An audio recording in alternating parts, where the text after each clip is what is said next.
book, the first book? Well, it's a long story, but my grandfather came down here from Ohio. Okay. He opened up one of the first restaurants in North Fort Lauderdale.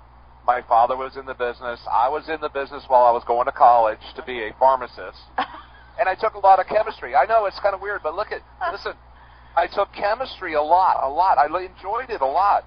But it helps you understand how foods react to each other. Sure. You know, it's one of those fun things. You know, cherimoya, it's a really beautiful fruit. The taste is custardy, like vanilla pudding, but in a fruit, like a peach kind of a softness.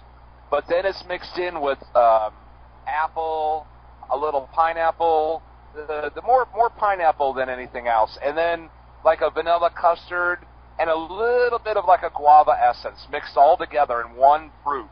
That's the thing. It's like, you know, you mix together these flavors and you can't say anything but it is exotic. So I like the fact that I can do unusual things and it's common here. The thing about the book I really like, Michael, it's how easy it is to use, and you made it simple. You didn't. It doesn't look that complicated, and it's just that's the way a cookbook should be, I think. It just sounds like you're so passionate about this that you're able to work this way, you know, because you that's what I find. Love it. I find the same thing. When you enjoy what you do for work, it's never work anymore.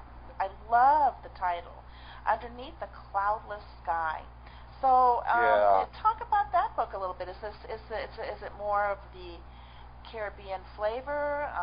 What were you wanting to add? What it is like an ugly fruit coulis. You're going to find sour sop.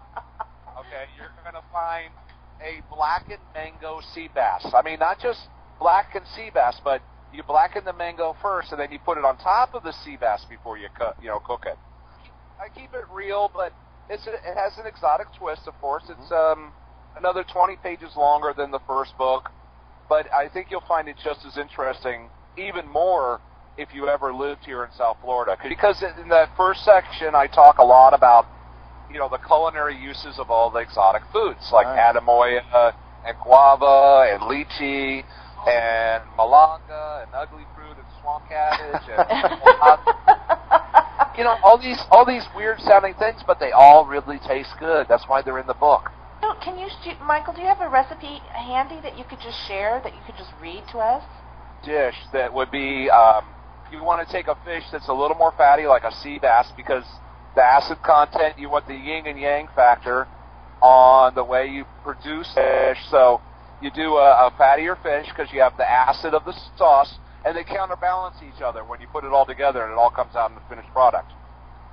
I'm loving the way this man talks. I have something called a starfruit essence, and what it is, you take the starfruit and you mix it up with some vermouth and peppercorns and bay leaf, and you let it sit overnight in your refrigerator.